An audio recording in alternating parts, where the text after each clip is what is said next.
जिन्होंने अपने अपने पोजीशंस का दुरुपयोग करके सरकारी ज़मीनों पर अपने मकान बनाए हैं, कमर्शियल एस्टेब्लिशमेंट बनाए हैं, उनको सरकार छोड़ेगी नहीं। 26 जनवरी के दिन भी जब कोई भी दुकान नहीं खुलता था, जब कोई भी सड़क पर चलता नहीं था, आज सड़कों पर भी बड़ा रश है और सब दुकानें भी आज खुली हैं। जो खुली नहीं है वो अब खुलनी शुरू हो जाएंगी। सरकार भी इतनी बेवकूफ़ नहीं है कि किसी के अगर मलकियत है, उस मलकियत पर बने हुए मकान को वो गिराती है। कौल साहब, कल शाम को पीडीपी सदर महबूबा मुफ्ती का एक ट्वीट सामने आया जिसमें उन्होंने कहा, इल्ज़ाम आयद किया कि ज़बरदस्ती दुकानदारों से कहा जा रहा है लाल चौक में कि आप दुकान खोलिए। तो आपका क्या कमेंट है इस मैंने ऐसे बताया कि भाई किसी भी दुकानदार को ना तो उसको दुकान बंद करने के लिए कोई ज़बरदस्ती कर सकता है, ना तो उसको दुकान खोलने के लिए कोई ज़बरदस्ती कर सकता है। ये जो दुकान है ये उसकी मर्ज़ी पर ही निर्भर होता है। जब उसको लगता है कि मुझे दुकान बंद करनी है, जब खोलनी है वो खोलता है, वो बंद करता है। लेकिन इस बार जो दुकानें खुली थी लाल चौक में, उसके पीछे जो भाव है वो है कि भाई उन दुकानदारों को ये लगा कि हमें कोई परेशानी नहीं, हमें कोई पत्थर नहीं मारेगा, हमारी दुकान का कोई नुकसान नहीं करेगा, इसलिए खुलकर आज वो उन्होंने अपनी दुकानें खोली है।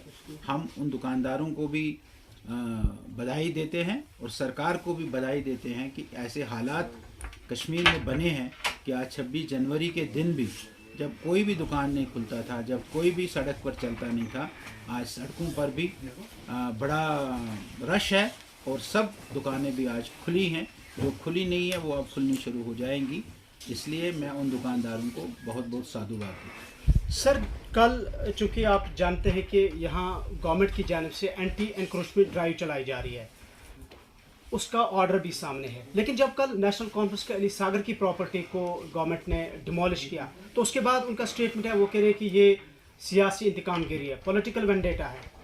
नहीं, उनके साथ कौन सा पॉलिटिकल वेंडेटा है, ऐसा तो कुछ नहीं है। उनका कहना तो ठीक है, लेकिन सरकार भी इतनी बेवकूफ़ नहीं है कि किसी के अगर मलकियत है, उस मलकियत पर बने हुए मकान को वो गिराती है। वो बिल्कुल एकदम सरकारी ज़मीन थी, वो घास चराई थी जिस पर वो मकान बना था। मैंने भी कल जब देखा तो उस पर पहले बोर्ड भी लगा है और उसको उन्होंने गिराया है। देखो, एक सबसे बड़ी बात है, एलजी साहब ने कहा कि हम गरीब को नहीं छेड़ेंगे, लेकिन जिसने इस प्रकार से अपने पोजीशन का दुरुपयोग किया है उसको छोड़ेंगे भी नहीं है। ऐसे सारे लोगों को जिन्होंने अपने अपने पोजीशंस का दुरुपयोग करके सरकारी ज़मीनों पर अपने मकान बनाए हैं, कमर्शियल एस्टेब्लिशमेंट बनाए हैं, उनको सरकार छोड़ेगी नहीं है, लेकिन किसी गरीब को अननेसेसरली उसको नहीं तंग करेगी। एक बड़ी पॉलिटिकल डेवलपमेंट हुई है इंटरनेशनल सतह पर कल, चूँकि भारत की जानिब से पाकिस्तान और चाइना को इनवाइट मिला है फॉरेन मिनिस्टर्स को, जो SCO कॉन्फ्रेंस है, शंघाई कॉरपोरेशन ऑर्गेनाइजेशन में। तो आप इसको कैसे देखते हैं जम्मू कश्मीर के सियासी नुक्ता नज़र से? देखिए, अब तो आपने देखा कि हमारे पाकिस्तान के भी जो अभी के वहाँ के प्राइम मिनिस्टर है, उसने भी भारत को कहा है कि हमको टेबल पर आना चाहिए। इसलिए मुझे ऐसा लगता है कि अब पाकिस्तान भी उस प्रकार से सोचने लगा है, लेकिन अभी भी वो जो हरकतें हैं उसकी बंद नहीं हो रही है। लेकिन भारत कभी भी बातचीत के लिए कभी भी उसने अपने दरवाजे बंद नहीं किए थे। अटल बिहारी वाजपेयी जी बस में बैठकर लाहौर गए, प्रधानमंत्री नरेंद्र मोदी जी ने अपना जहाज़ बीच में उतार कर लाहौर में वो उनके शादी पर गए, इसलिए उसमें कोई ऐसा नवाज शरीफ के यहाँ गए। भारत के नेताओं ने कभी भी बातचीत के दरवाजे बंद नहीं किए हैं, लेकिन अब भारत का ये कहना है कि टेररिज्म बंद होना चाहिए। टेररिज्म सारे मुल्क के लिए और सारे दुनिया के लिए एक बड़ी ख़तरनाक चीज़ है, इस पर हमको बात करनी चाहिए। टेररिज्म बंद होगा, बातचीत होती रहेगी और इनको शंघाई में मिला है, हम इसका स्वागत करते हैं।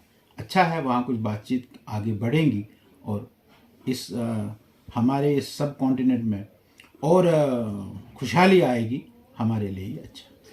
बहुत सारे लोगों का भी मानना है, पॉलिटिकल एनालिस्ट्स का भी मानना है, कुछ पॉलिटिकल लीडर्स का भी मानना है कि 47 से आज तक जम्मू कश्मीर में 2-3 इश्यूज़ अहम रहे। यहाँ का पॉलिटिकल सिनेरियो, यहाँ के नौजवानों के इश्यूज़, लेकिन जहाँ तक हम सिक्योरिटी पॉइंट ऑफ व्यू से बात करते हैं तो वो अभी ऐसा इशू है जो अभी तक हल नहीं हो पाया। हालांकि गवर्नमेंट का कहना है कि बहुत सारे जो मामलात है मिलिटेंसी रिलेटेड या जो यूथ मिलिटेंसी के रैंक्स में ज्वाइन करते थे उस पर काफ़ी सारा काम हो चुका है, लेकिन जो कश्मीरी पंडित्स का मामला है वो भी अभी हमारे सामने है। राजौरी में 2 अटैक बैक टू बैक हुए, इसी तरीके से जम्मू में जिस तरीके से हमने देखे 2 ब्लास्ट्स हुए 26 जनवरी से पहले।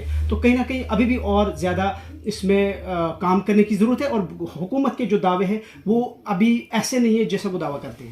देखिए, जहाँ तक कश्मीरी पंडितों का सवाल है, कश्मीरी पंडित कश्मीर में तभी आएगा जब यहाँ का मेजॉरिटी वाला समाज उनको ओन करेगा। जब तक यहाँ का मेजॉरिटी समाज उनको ओन नहीं करेगा तब तक कश्मीरी पंडितों का यहाँ आना ये मुझे नहीं लगता है। और एक ऐसा वक्त आएगा कि यहाँ का मेजॉरिटी वाला समाज ये कश्मीरी पंडितों को ओन करेगा और कश्मीरी पंडित यहाँ आएंगे।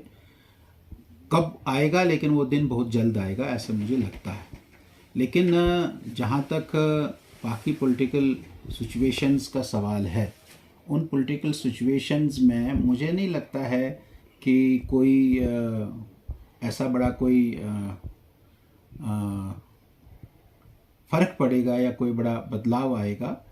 लेकिन जो 2019 के बाद यहाँ डेवलपमेंट हुई है, यहाँ विकास हुआ है, टूरिज़्म यहाँ बढ़ा है, बाकी सब चीज़ें यहाँ बढ़ी है, वो कोई नकार भी नहीं सकता है और यहाँ के लोग भी नहीं नकार सकते। मुझे कई लोगों ने कहा, जब 2019 के बाद इन नेताओं को अंदर रखा था तो मुझे कई लोगों ने कहा कि बहुत अच्छा हुआ, लेकिन अब हम ये कहते हैं कि इन लोगों को छोड़ो मत, इनको अंदर ही रखो। इस प्रकार का भी लोगों का मन बना है। आज खुशहाली कश्मीर में है, ये खुशहाली और बढ़े।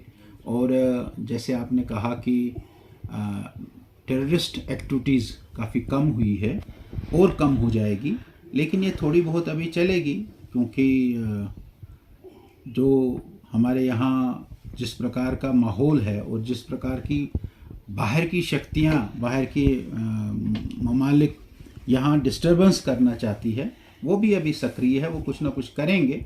लेकिन हमारा भी मुल्क अब इतना स्ट्रांग हो गया कि वो उसका मुकाबला कर सकता है। अशोक कौल साहब, recently election commission of India का स्टेटमेंट सामने आया। जम्मू कश्मीर में असेंबली इलेक्शंस के हवाले से कहा गया कि यहाँ सिक्योरिटी और दूसरा कि यहाँ का वेदर जो है और कुछ और फैक्टर्स का उन्होंने जिक्र किया कि जिसकी बुनियाद पर यहाँ इलेक्शंस हो सकते हैं। बाद में रिएक्शन आया कि कुछ पॉलिटिकल पार्टीज ने कहा कि इलेक्शन कमीशन भी अब बीजेपी का टूल बन चुका है।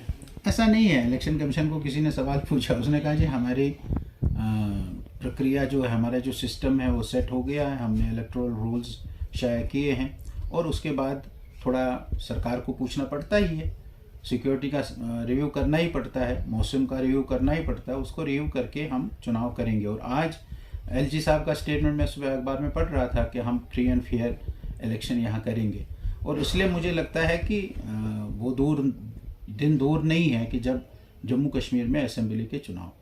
सर, श्रीनगर शहर को डेवलप करने के हवाले से गवर्नमेंट ने स्मार्ट सिटी के तहत जो प्रोजेक्ट्स यहाँ पे शुरू किए हैं, लेकिन जब हम ऑन ग्राउंड देखते हैं, आप खुद भी अगर आपने लाल चौक में देखा होगा कि एक खंडरात का मंजर पेश कर रहा है, मलबे का शहर लग रहा है। ये कहाँ पे ये कोताही है? जब ये काम होता है तो इस काम में इस प्रकार की चीज़ें होती है, क्योंकि ऐसा कोई जादुई कुछ तो है नहीं कि भाई जादू के कारण हम सड़क को उखाड़ेंगे और एकदम वहाँ सड़क बन जाएगी।